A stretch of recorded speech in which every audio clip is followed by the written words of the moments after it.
Do you know your medicine? Weed Maps and SC Laboratories bring you an educational series on the science of clean and safe cannabis. Today's cannabinoid profile is on cannabidiol. Cannabidiol, or CBD for short, is the second most prominent compound found in the cannabis plant. A lot of the medical benefits of cannabis that are attributed to THC or other cannabinoids are actually due to the CBD content of the cannabis. It has very strong anti-inflammatory properties. And not only does it help suppress inflammation, but there was a study that showed that it also helps the body to not make the chemical that causes inflammation. So it actually has somewhat of a preventive role. Cannabidiol has also been found to have anticonvulsant properties in that it can reduce the seizure threshold for a number of patients. I've had my own patients who have said that once they started using CBD-rich strains, they have found that they have had less episodes of their seizures. CBD is synthesized in the plant through the same pathways as THC, CBC. It starts out as geranyl pyrophosphate and alpha-tolic acid. Those two compounds join together through an enzyme-catalyzed reaction. Cannabidiolic acid, CBGA, is the starting material for CBDA, THCA, and CBCA.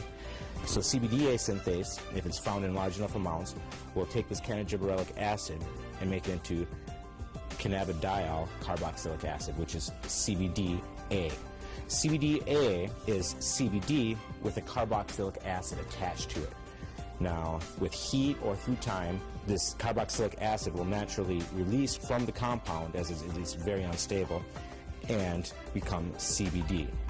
This process right here, where we lose this carboxylic acid, happens at about 80 degrees Celsius. A number of studies were done where they actually gave patients an overdose of THC to see what would happen when they then added CBD. And CBD completely turned around the negative effects of an overdose of THC without changing the levels of THC in the blood. So that means that CBD exerts its own medicinal, just doesn't reverse THC, it actually has its own medicinal properties. CBD has been found to cause cancer cells to what we call commit suicide while preserving the normal cells.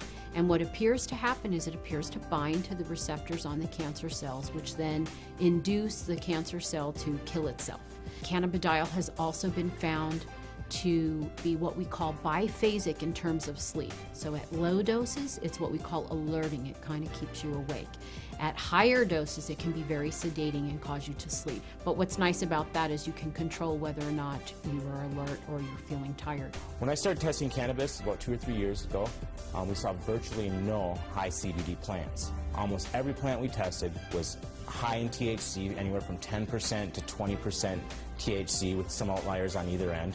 Some plants would have maybe 1% CBD at the max, 1.5% CBD at the max. Now that we've been testing for a while, we see anywhere from 8 to 15% CBD and maybe 5 or 6% THC in these strains. Some strains we get a 50-50 ratio. It can happen in all different ratios, but what it is it's a recessive gene in plants.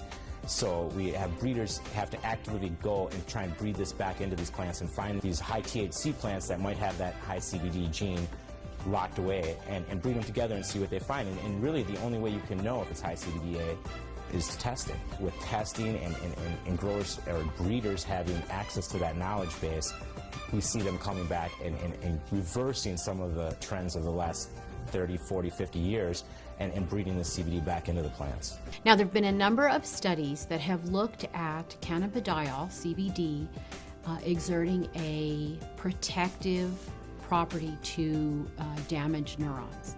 And it appears that in the studies, CBD protects the nerves by inhibiting the process by which nerves are damaged. CBD has also been shown to protect against brain injury. When patients or lab animals have had a brain injury, CBD appears to protect the brain from damage that occurred to the nerve cells. The studies have shown that it can actually fight MRSA, which is methicillin-resistant Staph aureus, a notorious bug that is resistant to a number of antibiotics. A topical application of cannabis was able to fight the infection, and the MRSA was eradicated from that infection site. SC Labs tests for CBD with a high-performance liquid chromatograph, also known as an HPLC. There's two different ways you can test for cannabinoids. It's either with an HPLC or with a GC. If you hear of someone testing with other methods, it's probably not a scientifically validated method. But the problem with the GC is that the GC uses heat to test for these cannabinoids. And as I said earlier, all the acidic cannabinoids are very sensitive to heat. So the GC can give you no information about the acidic cannabinoids. It can only tell you about the non-acidic cannabinoids. The heat is decomposing these compounds. It's definitely decarboxylating all of them. And you're trying to measure it as these compounds are in a state of flux. And that's just, it's kind of fuzzy. So we use the HPLC because it keeps the cannabinoids in their natural state. They're in their liquid state. There's no alteration. There's no heat or anything like that happening. And so we get a much more accurate and a much more realistic picture of what's actually in the sample that we're testing. One of the important things for people to understand about cannabidiol is it is not psychoactive. That means it does not change your mood, your mentation, the way that THC has psychoactive properties and can actually cause what we call the high. CBD does not do that. For patients who are not interested in the THC effect but are interested in the CBD effect, this is a terrific choice for them to have.